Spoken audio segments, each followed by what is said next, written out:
মৌমিতার রান্নাঘরে আপনাদের সকলকে স্বাগত। আজ ভূত চতুর্দশী, তাই ভাবলাম আপনাদের সামনে চোদ্দো শাক রান্নাটা নিয়ে আসি। সেই হিসেবেই আজকে আমার রেসিপি চোদ্দো শাক।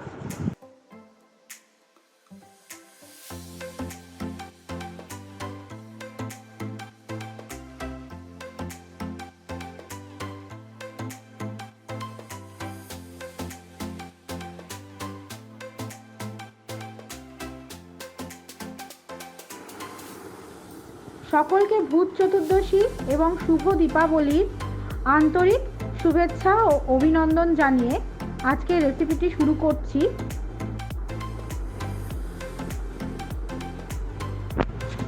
এখানে আমি 14 রকমের শাক নিয়ে নিয়েছি। 14 শাক বানাতে যে শাকগুলো লাগে সেগুলো হচ্ছে লাউ শাক, কুমড়ো শাক, পুঁই শাক, চাল কুমড়ো শাক, কলমি শাক, লাল নোটে শাক, সাদা নোটে শাক, কুনকে শাক, শুশনি শাক, ওল শাক, হিঞ্চে শাক, সজনে শাক, পালং শাক, পাট শাক। কিন্তু এখানে দেখুন, এখানে কিন্তু কুলেখাড়াও দিয়ে দিয়েছে। যেহেতু আমরা নিজেরা এখন শাক তুলে নিয়ে এসে রান্না করি না, দোকান থেকেই কিনে আমাদেরকে রান্না করতে হয়, সে কারণে এখন ওরা আমাদেরকে যেটা দিয়ে দিয়েছে সেটাই তো রান্না করতে হবে, কিছু করার নেই। তো চলুন রান্নাটা শুরু করে দিই আজকে। প্রথমে ফ্রাইং প্যানটা গরম করতে বসিয়ে দিয়েছি। এতে পরিমাণ মতন সরষের তেল দিয়ে দিলাম। তাতে 2 থেকে 3টে শুকনো লঙ্কা ফোড়নে দিয়ে দিচ্ছি। এবার তার মধ্যে কালো জিরে ফোড়ন দিয়ে দিলাম। শাকটাকে কিন্তু অনেকক্ষণ আমি ধুয়ে জলের মধ্যে ভিজিয়ে রেখে দিয়েছিলাম, সেটাকে ছেঁকে বাটিতে তুলে নিয়েছি। এটা এবার আমি তেলের মধ্যে দিয়ে দেব। শাকটা ভাজতে ভাজতে এর মধ্যে পরিমাণ মতন নুন দিয়ে দিতে হবে। নুনটা একটু কম করে দিতে হবে, কারণ শাকে নইতে নুন বেশি হয়ে যাবে। এবং পরিমাণ মতন হলুদ গুঁড়ো দিয়ে দিতে হবে।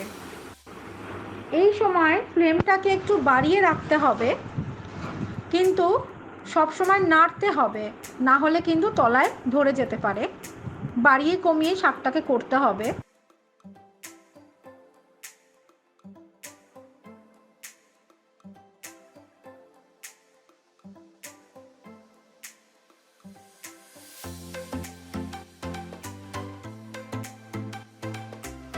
দেখুন শাক থেকে জল ছেড়ে এসছে।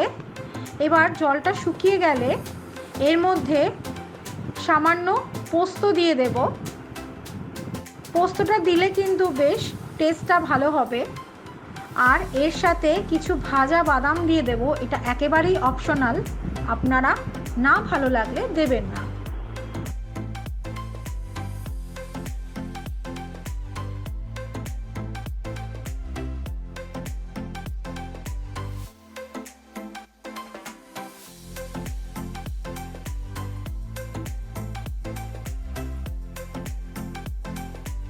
শাক রান্নাটা কিন্তু প্রায় হয়ে এসছে।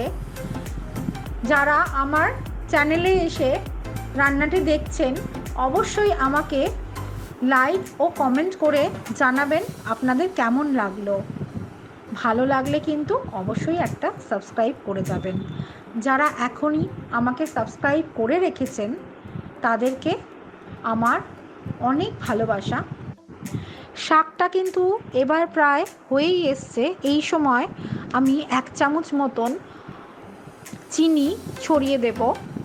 চিনিটাও কিন্তু স্বাদ মতন দিতে হবে। শাক রান্নায় একটু চিনি দিলে কিন্তু তার টেস্টটা খুব ভালো হয়। চিনিটা দিয়ে নাড়তে নাড়তে চিনিটা কিন্তু একদম গলে গেছে এবং আমার দেখুন শাক রান্নাটাও কিন্তু প্রায় ডান হয়ে গেছে। পুরো ভিডিওটায় আমার পাশে থাকার জন্য আপনাদের অসংখ্য ধন্যবাদ। দেখুন শাকটা রান্না হয়ে ঠিক এই রকম দেখতে হয়েছে।